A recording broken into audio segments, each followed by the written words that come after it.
when everybody wants to align sociology in lines with natural science, what has happened is that there was a precondition that existed across the people saying that if you want to qualify something as science, that means initial sociologists wanted to align sociology in lines of natural science. And if you wanted to align sociology in lines of natural science, then you have to achieve two things, that is objectivity and value neutrality. So this is the context of this discussion. Why this topic is come? Because this is the scenario. Sociology emerged. Initial sociologists wanted to align in lines of natural science, but people have made a standard. They set a precondition saying that if you want somebody to something to align in natural science, what you have to do? You have to achieve two things, that is objectivity and value neutrality. That is why we are discussing this. So these three statements, please add in the introduction about the emergence, initial sociologist Kabak, and also uh, about objectivity and value neutrality are the preconditions that they have to add. Then you come to something called objectivity. Okay, so what is objectivity? Objectivity means, yesterday we discussed, what do you mean by objectivity in sociology? In sociology, objectivity means freedom from personal biases in sociological investigation. Okay, in this entire discussion, I'll be talking about investigation, research, methods, etc. Don't worry, you have a detailed syllabus in next chapter, research methodology. There we will discuss about everything, about the different research methodologies, everything. So this will come as a continuation. So don't worry about that. You will get a more clear picture when you study that chapter. Okay. So objectivity means freedom from personal biases in sociological investigation. So the personal biases, where is biases come from? Values existing in society. Okay. So objectivity means freedom from personal biases.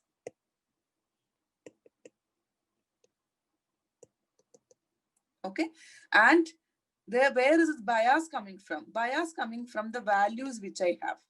Okay, I will be lenient to something, or my concept, if I'm doing a research, my concept towards things will be based upon my point of view or my values. Where will I get values? I got values from the time I am born, from my family, from the circle around school, peer group, work culture, everywhere I got, society, I got the value, certain values I have.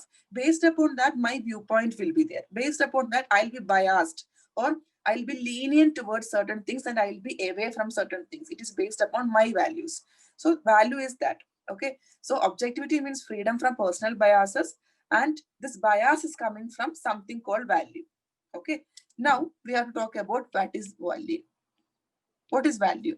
Value is an idea through which an individual evaluate about the desirability and undesirability about anything. So when you're talking about value, please write, keep in mind these two words, desirability and undesirability. Desirability means if I want, undesirability means I don't want. Okay, I'm undesirably about it. Okay, I don't want it. Okay, so value means what? It is an idea through which an individual evaluate about the desirability or likeness or unlikeness, desirability or undesirability of anything. Okay, so for example, if I'm saying as a person, I will have values pertaining to religion. I will have values pertaining to my caste, okay, and region. I will have about my family. I will have some values with respect to ethics, which I follow in life, about equality, inequality, about race, caste, creed, color, everything. I will have certain values. Okay, I have told you where I'm getting these values. These values I got it from society, from different stages of my life when I'm born and grown up till now, whatever situations or people I intermingle with, and whatever things I face and go through, I got values or collected values in the whole course of life. Okay, and these values may be pertaining to ethics, gender, religion, inequality, race, caste, creed, etc. And that will create bias in me. That will have an effect of how biased, or what are my interests, what are my that keep away areas. Okay, and though, so what is required to be objective is freedom from these biases or value neutrality. So if you want to achieve objectivity, what should you need? You need value neutrality. So what are we talking here? We are talking about objectivity and value neutrality. introduction we wrote, then we spoke about objectivity. We said that what is objectivity? Freedom from personal bias is called objectivity. Then next question is, where am I getting this bias from? This bias I'm getting from the values which I've collected all through my life. And these values, there are values pertaining to family, ethics, race, caste, color, region, religion, everything I have values. And then we'll talk about what is value. Value is an idea through which individual evaluate about the desirability or undesirability about anything. And how will I achieve objectivity? I will achieve objectivity by having value neutrality, or there I'm free from all this biasness. Then I will have value neutrality. If I have value neutrality, I told you value neutrality is a means to achieve objectivity. In whatever research I'm doing, whatever study I'm doing in sociology, if I have value neutrality, it will obviously lead to objectivity. Okay. So what we can understand, value neutrality is the basic precondition for achieving objectivity in sociological research. If you have value neutrality, you will achieve objectivity. Okay, this is what was happening from all this era, and people was following this one. Initial sociologists wanted to align in lines with natural science. Then they came up with the problem of objectivity, value neutrality. People are talking about this. Some research is happening. Time goes on. What happens is that in between, some critics have come, said that objectivity is not possible in sociology. Okay, what these people have said? Some critics come in, and critics says that no, look, objectivity is not possible.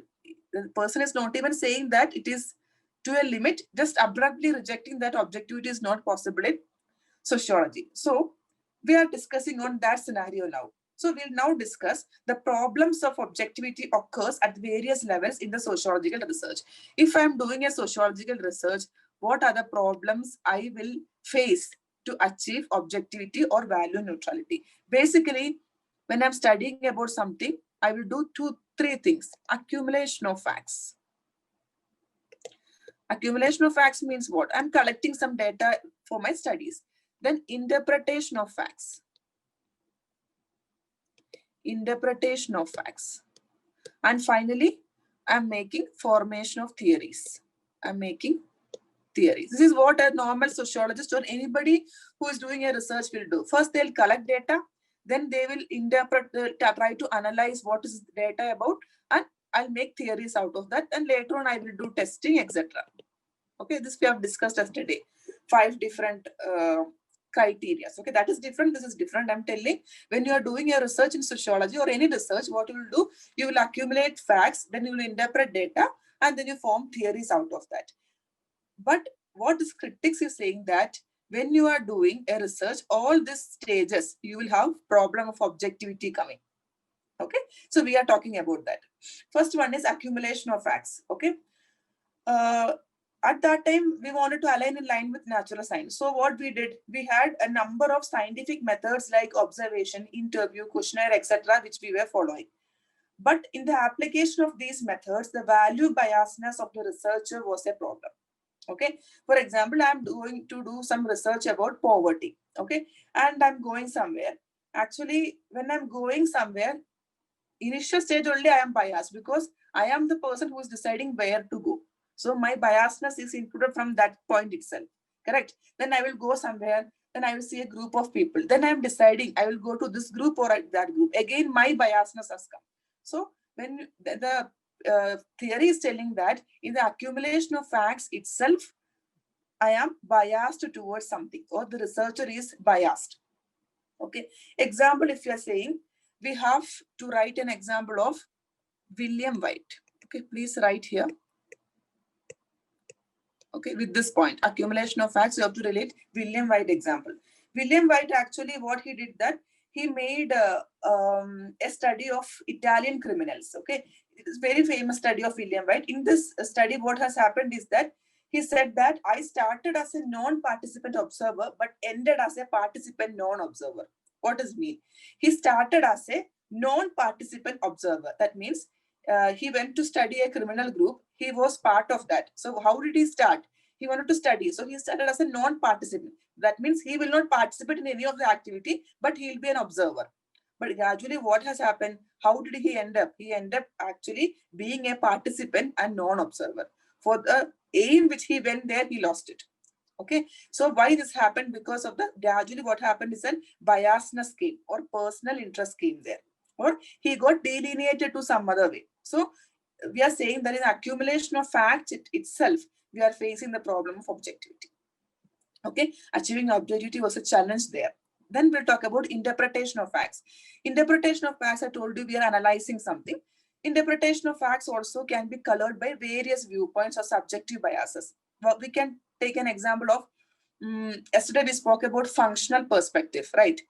Uh, Thinkers like Merton, Parson, everybody, they have said that some items are in society because they're functional. Okay, so they have said that crime is functional in society, suicide is functional in society. They have said all that. It is their interpretation. They feel that yes, it is functional, but everybody cannot agree to that.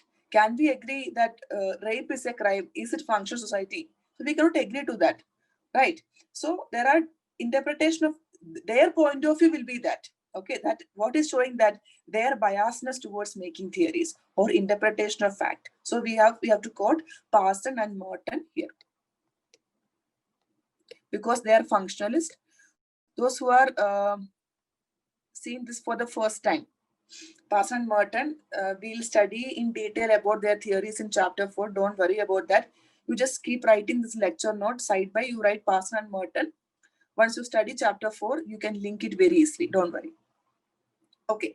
So last one is formation of theories. So we are seeing that how objectivity is challenged in accumulation of facts. When I'm collecting, I am biased. When I'm interpreting facts, example of Parson, Merton, we have quoted, people are biased. Then I'm forming theory. Formation of theories are happening. What happens is that during that time also people are biased. Okay, we'll see an example with reference to Durkheim and Karl Marx.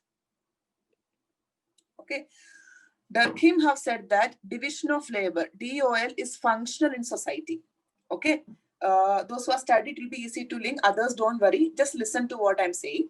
Durkheim is a person or a sociologist who said that division of labor in functional in society. That means it is showing interdependence. That is, people are linked and there are some specializations happening in society. It is actually good working in society. It is what Durkheim said about division of labor. Same concept, Marx have said that actual division of labor is conflict perspective, and we are end product is alienation. When you are doing division of labor, what will be the end product? People are separated and they will not intermingle with each other.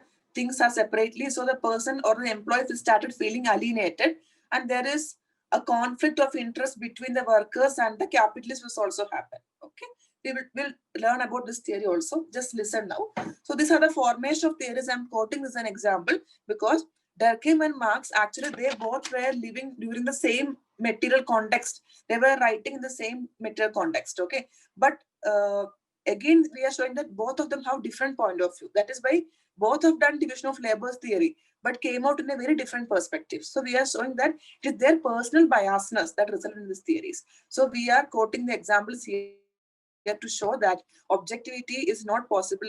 Critics have said objectivity is not possible in sociology, and we are seeing problems during accumulation of facts, interpretation of data, formulation of theories, testing in detail we are not saying here. If you want, you can write as a point. That's it. So in these three things, when we are doing research, we are feeling biased towards things, and we are quoting example accumulation of facts. We are talking about William White, Italian criminal study. We are quoting interpretation of facts. We're talking about Merton and Parson, and formation of theories. We're talking about Durkheim and Karl Marx. Okay, so let us. From introduction, we have reached objectivity, value neutrality. Then some critics came. So what the critics said, problems also we have explained. Now let us understand how to ensure objectivity. Our aim is that we need to solve objectivity. The problem has to be solved. So how to ensure objectivity? How will I achieve? Of course, I will be doing sociological research. So a person doing sociological research, how will I achieve objectivity? That we'll see here. Okay. Ensuring objectivity has been the main concern for sociologists since its emergence. Why? Because we wanted to align in lines with natural science. Okay. Main thing is that what we are going to talk about, what all things we can do to ensure objectivity. Okay. So first thing is that we can talk about, we can train investigators. Okay, I don't have space here. Okay, I'll try. How to ensure objectivity? I can train investigators. Train investigators means whomsoever is going to the field to study or whomsoever is doing research, we can train people so that we can tell them that, okay, don't feel biasness towards these situations. You have to handle in this way. If you can training people, it will be okay. Example is Weber. Okay, Max Weber have said that training is an essential prerequisite for value freedom. Okay, you can quote Weber here. He said that by giving training to people who are doing the sociological research, we can make sure that to an extent, value freedom can be achieved. Okay. Second one is that organized skepticism. Organized skepticism. Those who are following my classes from the day one, we already discussed about this, but still I'll tell what is organized skepticism. Actually, organized skepticism means I am a sociologist who made a theory. Okay. Now I will have some peer group or some people who is studying sociology. What I will do is that to this group, I will submit my theory. Okay. So they all will give me feedback. I will accept that. I will correct my theory. Again, I'll submit to this group or some other group. So I'll keep on doing this. So what I'm doing, I am making my theory open to my peer group or the others who is doing the same context, and I'm enriching my theory. So this is called organized skepticism. So we are telling that by doing organized skepticism, we can reduce objectivity. Okay. So first one is a trained investigator. Weber, you have to quote an example. Second one is by making our theories open to the peer group or a group, it will help us getting more input from these people. We'll correct our theory, again present it to some other group. We'll keep on repeating this process till our theory become a standardized one. So by doing this, we can reduce value biasness and we can ensure objectivity. Okay. And third one is that include certain or be aware of certain concepts. Okay. Certain concepts. A person who is doing investigation in sociology, studying sociology, some theories have to be aware about certain concepts.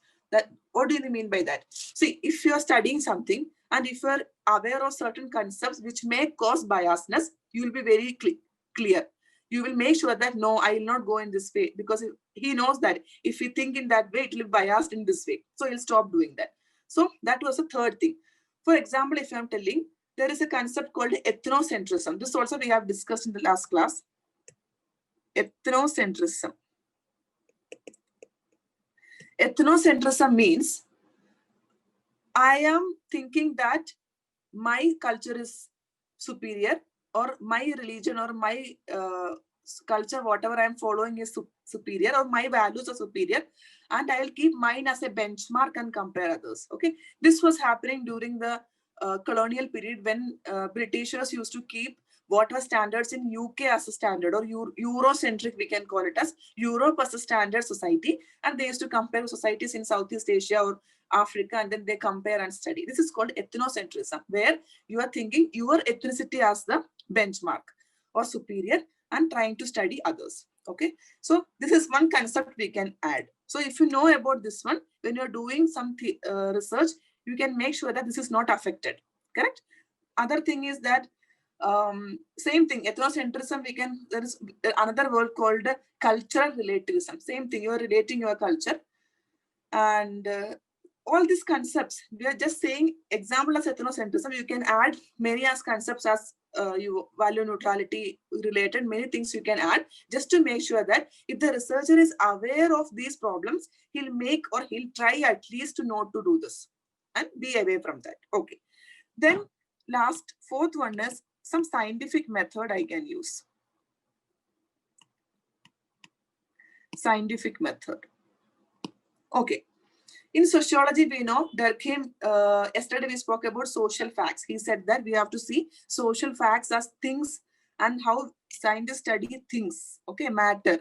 We have to study social facts like that. So Durkheim used something like a scientific method. And in sociology, many people have used statistical technique, Weber's method of ideal types, causal pluralism. So many things have been done. Okay, comparative analysis have been done in Protestant ethic and spirit of capitalism. Okay, all these theories we have used all scientific methods. Don't worry about that. We'll discuss everything in detail coming chapters. So all these examples you can quote here.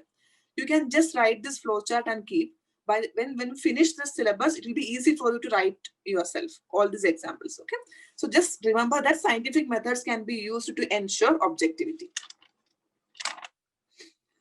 Okay, so these are the things that to ensure objectivity. Then finally, we can conclude by saying two thinkers. Okay, conclusion.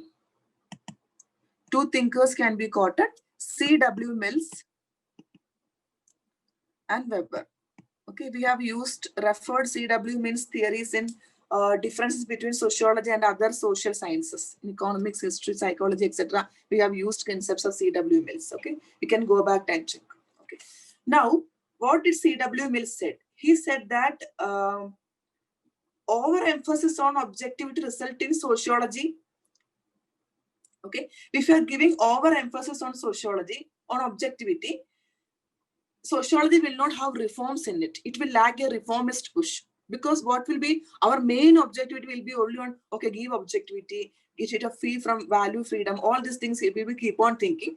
Our main motto will not happen. C.W. Mills says that social problem can be best understood within a particular cultural context. Use of values also we can do in some times if possible, but avoid giving overemphasis to objectivity.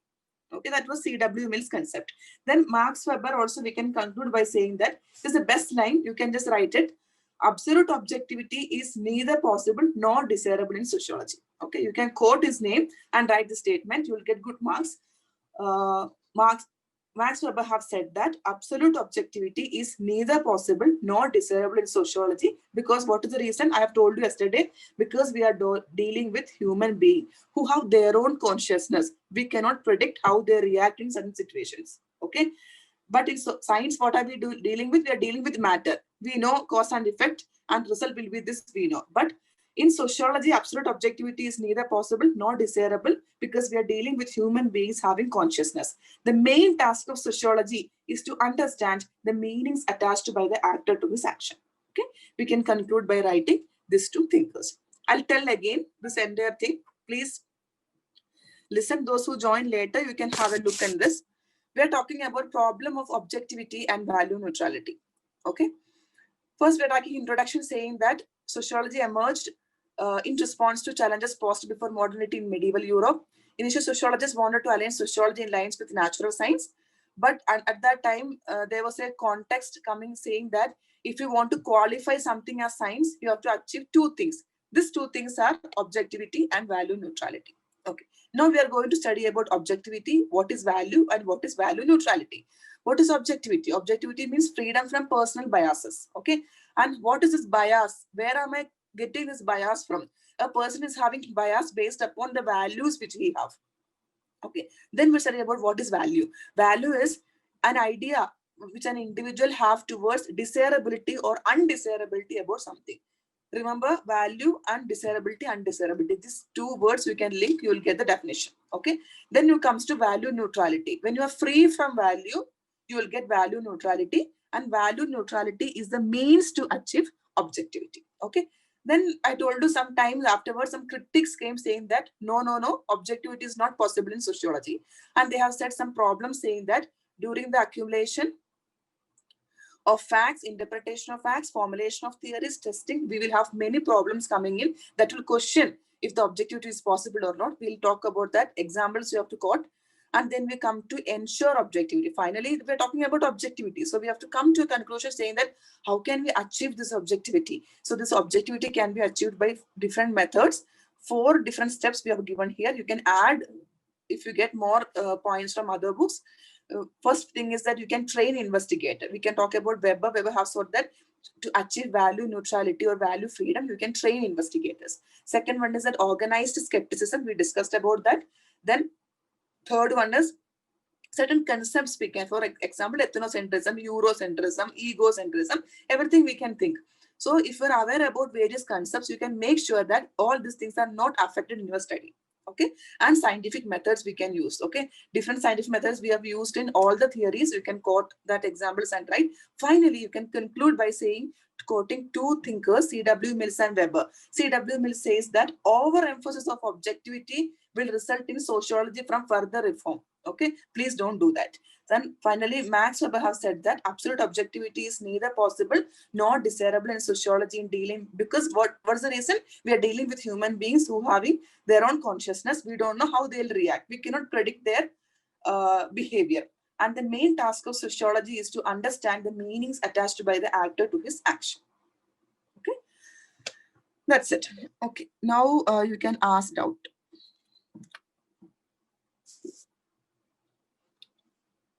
Hello, ma'am.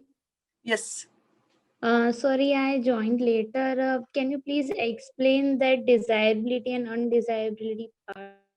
Okay, desirability and undesirability means, desirability English meaning is I want, okay, what I want, I like, etc. Okay, undesirability means I don't want it or I don't like it. So value means if it is an idea actually, an individual having about what I like or what I want and what I don't want. Okay, for example, if you're talking about value system I have, uh, I'll be having some value system towards my region, towards my language or the ethics which I follow. So based upon that, in a situation I can decide, yes, I want this and I don't want this. That's the desirability and undesirability. Hello, ma'am. Yes. Can you explain once more about W.C. Mills in the conclusion part? Okay, C.W. Mills, it is very easy. One statement you remember thinking that C.W. Mills said that don't give overemphasis on achieving objectivity, because you are doing a research. You wanted to do something in sociology and you are doing a research. If you give extra emphasis on sociology, actually in sociology, extra emphasis on objectivity, you cannot achieve what you are planning to do, or a reformist push will not come in sociology.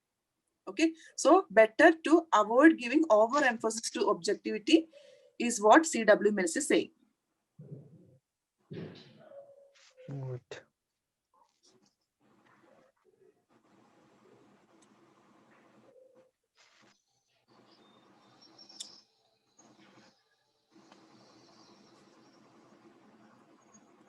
Yes, anybody else have doubt?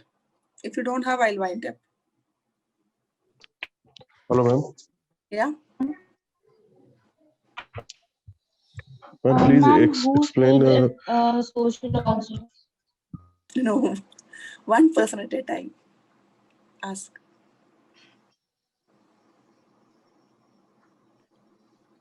Ma'am, I have a general doubt. So, will you be covering the paper 2 syllabus as well? Yeah, I'll be covering paper 2 also.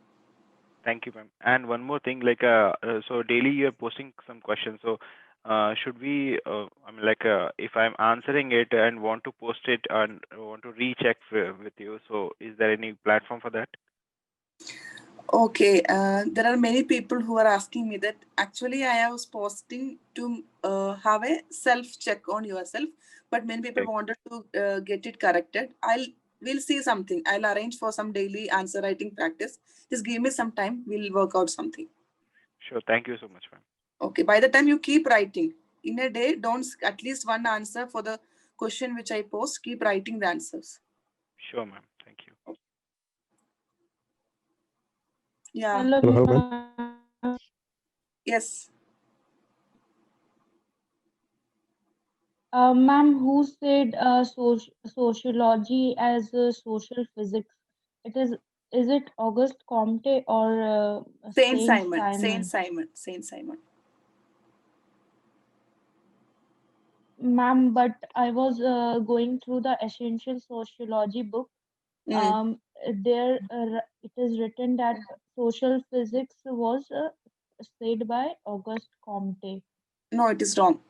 Saint Simon have come up with coined the term social physics. Auguste Comte, father of sociology, he have not coined the term. He have come to a conclusion that, okay, we will go ahead with sociology itself. He have laid the foundation for sociology. Saint Simon coined the term social physics, that's for sure.